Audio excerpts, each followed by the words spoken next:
جی ہم بات کر رہے تھے اولیاء کرام کی۔ کیا کبھی آپ نے غور کیا ہے کہ نبیوں کی آمد کا سلسلہ بند کیوں ہو گیا؟ انبیاء کرام تو دیکھیں 1,24,000 پیغمبروں کی بات کی جاتی ہے، تو یہ تو بہت عرصہ ہو گیا جب سے انبیاء کرام مختلف زمانوں میں آتے رہے، اللہ کا پیغام دیتے رہے، اور پھر نبی کریم محمد مصطفیٰ صلی اللہ علیہ وسلم کی ذات پاک کے بعد نبوت کا سلسلہ بند کر دیا گیا۔ کیوں بند کر دیا گیا؟ اس لیے کہ میٹا فزیکل جو پیغامات تھے اللہ رب العزت کی طرف سے وہ مکمل ہو گئے، ایک چیپٹر کمپلیٹ ہو گیا، تو لہذا انبیاء کرام کی آمد کا سلسلہ بند کر دیا گیا۔ اس کے بعد میٹا فزیکل پیغامات کے بعد اب فزیکل سائنس کا دور شروع ہوتا ہے، لیکن ہم نے اپنی یہ سمجھ لیں کہ غلط سوچوں کی وجہ سے ہم اللہ کی اس حکمت کو پہچان نہیں پائے۔ ہم پھر بھی میٹا فزیکل سائنس میں ہی ساری توجہ دیتے ہیں اور اسی کو نیکی سمجھتے ہیں۔ میٹا فزیکل سائنس کو ہم نے بلا دیا ہے، فزیکل سائنس کو ہم بھول گئے، صرف میٹا فزیکل، چونکہ وہ نبی کریم صلی اللہ علیہ وسلم کی ذات پاک تک اللہ کی طرف سے ایک میسج آتا تھا، اور وہ غیر مرئی یعنی جو دیکھا عام آنکھ سے نہیں دیکھا جا سکتا، اس ذریعے سے آتا تھا، وہ ہمیں نہیں مطلب کہ ہمیں نہیں معلوم ہوتا تھا، لیکن نبی کریم صلی اللہ علیہ وسلم کی ذات مبارکہ سے آگے ہم تک منتقل ہوتا ہے۔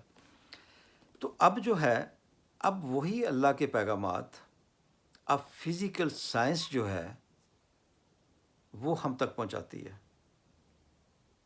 آپ دیکھ لیں، موبائل ہے یا دوسرے بہت سارے کمیونیکیشن کے ذرائع ہیں، تو ہمیں بہت سے پیغامات، آپ تلاوت سنتے ہیں، آپ تلاوت کرتے ہیں، آپ لاکھوں لوگوں تک اپنا پیغام پہنچا پاتے ہیں، دوسرے کانٹیننٹس میں آپ کا پیغام چلا جاتا ہے، تو یعنی آپ میٹا فزیکل سے فزیکل سائنس کی دنیا میں آ گئے ہیں۔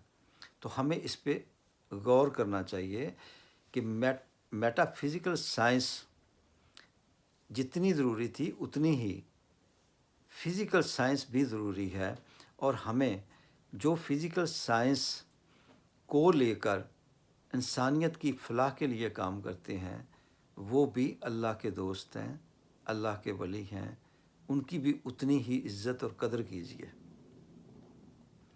اگر ایک حکومت کا ملازم حکومت کے بنائے ہوئے اصولوں اور اللہ کی عطا فرمائی ہوئی قرآن کی حدود و قیود کے اندر رہ کے اپنی زندگی گزار رہا ہے، تو میں سمجھتا ہوں وہ یقینی طور پہ ولی ہے، یقینی طور پہ جس نے اللہ تعالیٰ کی حدود و قیود کو پہچان لیا اور اللہ تعالیٰ کی مخلوق کی بہترین خدمت کی ہے، تو وہ یقینی طور پہ ولی ہے۔ تو ہمیں اپنا فوکس اب اس طرف لانا پڑے گا، فزیکل سائنس کی طرف۔ اگر میٹا فزیکل سائنس کو ہی چلانا ہوتا تو نبوت کا سلسلہ کبھی ختم نہیں ہونا تھا، وہ چلتا رہتا کسی نہ کسی، لیکن اللہ رب العزت نے نبی کریم صلی اللہ علیہ وسلم کی ذات مبارکہ پہ لا کے نبوت کا سلسلہ کمپلیٹ کر دیا، بند کر دیا۔ اب کوئی نبی نہیں آئے گا، یعنی میٹا فزیکل میسیجز جو ہیں وہ اب اس طرح سے نہیں، اب فزیکل سائنس کے ذریعے ہوں گے۔ تو لہٰذا اپنے بچوں کو، اپنے معاشرے کو، یا اگر آپ حکومت میں ہیں تو اپنے عوام کو فزیکل سائنس کی طرف لانے کا اور ان کو اسی طریقے سے مکمل انوالو کرنے کا بندوبست کیجیے۔ مسجدوں کے اندر جو امام ہیں ان کو بھی چاہیے کہ اس چیز کو اجاگر کریں۔ دیکھ لیں وہ قومیں اس زمانے میں پیچھے رہ گئی جو سائنس میں پیچھے ہیں، وہ دنیا میں بھی پیچھے رہ گئیں۔ نعرے جتنے مرضی آپ مارتے رہیں کہ یہ ہو جائے گا، وہ ہو جائے گا، اللہ ہمارے ساتھ ہے۔ اللہ اس کے ساتھ ہے جو اللہ کے احکامات کے مطابق چلتا ہے۔ جب میٹا فزیکل سائنس کا دور تھا تو اس وقت جو ساتھ چلتے تھے وہ بہترین لوگ تھے اور بہترین وہ سمجھنے بندے تھے۔ اب اللہ رب العزت کی ذات پاک نے میٹا فزیکل سائنس کا جو آخری میسج دے دیا قرآن کی صورت میں، اس کے بعد جو فزیکل سائنس کو آگے لے کے چل رہا ہے، جو بھی قوم چلتی ہے، کیونکہ جو اصول ہوتے ہیں وہ تمام قوموں کے لیے برابر ہوتے ہیں اللہ تعالیٰ کی طرف سے۔ انصاف قائم کرو، تو انصاف جو بھی قوم قائم کر لے گی وہ عروج پائے گی۔ غلاموں کو سہولت دو، اور جس قوم نے سب سے بڑی سہولت غلاموں کو دی، وہ دیکھ لیں آج دنیا پہ رول کر رہا ہے۔ امریکہ نے غلامی ختم کی، اللہ کا حکم مانا، اور وہ دیکھ لیں دنیا کے اندر وہ اس وقت سب سے طاقتور، سب سے بڑی قوم ہے۔ اگر وہ یہ کام نہ کرتے تو یقین کیجئے وہ اب کسی کھاتے میں نہیں ہوتے۔ اور یو کے نے انصاف کا سسٹم جو قرآن پاک کہتا ہے، جو اللہ تعالیٰ فرماتا ہے، اور باقی انبیاء کرام کا بھی عام طور پہ میسج جو ہوتے تھے تمام انبیاء کرام کے، وہ آپ دیکھیں گے 70-80% ایک ہی میسج ہوتا تھا سارے انبیاء کرام کا۔ 20% وہ ہوتے تھے جو زمانے کے مطابق جو اللہ تعالیٰ نبی بھیجتا تھا اس کے مطابق، تاکہ ڈھال لیا جائے اس میسج کو، تاکہ اس زمانے کے لوگوں کو سمجھ آ سکے۔ تو لہٰذا اس وقت فزیکل سائنس کا دور ہے، تو اس کو اپنے اسلام کا، اپنے دین کا ذریعہ اس جہت کو یا اس پہلو کو بھی بنائیے، اگر تو آپ نے دنیا میں واقعی معزز بن کے رہنا ہے۔ اور فلاح انسانیت کا ہماری اسٹیٹ کو چاہیے کہ کوئی ایسا کام کرے فلاح انسانیت کے لیے جو رنگ و نسل سے بالا ہو، جو مذہب سے بالا ہو، یعنی سب کو فائدہ پہنچے۔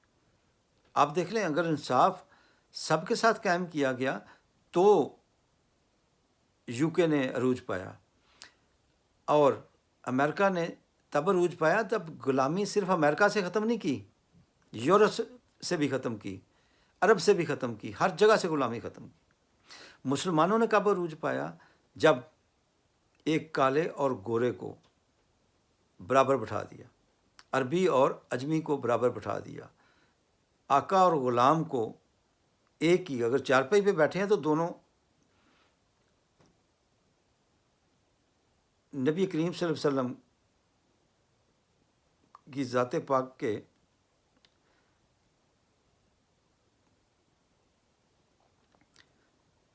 زمانہ میں برابر بیٹھے،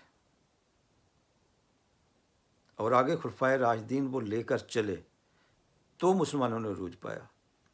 اگر ہم بینگ مسلمان کرنا چاہتے ہیں تو ہمیں انسانوں کے لیے فلاح کا کوئی بنانا پڑے گا، بالکل اسی طرح جیسے رب العالمین، رحمت العالمین، رحمت المسلمین نہیں، رب المسلمین نہیں۔ تو ہم نے بھی اگر کوئی فلاح کا کام کرنا ہے تو ہمیں تمام انسانیت کو مد نظر رکھ کے کرنا پڑے گا، نہ کہ صرف مسلمانوں کے لیے۔ اگر صرف مسلمانوں کے لیے کریں گے تو پھر ہم دنیا کی قیادت کے دعوے نہیں کر سکتے، پھر ہم صرف مسلمانوں کی قیادت کے دعوے کر سکتے ہیں۔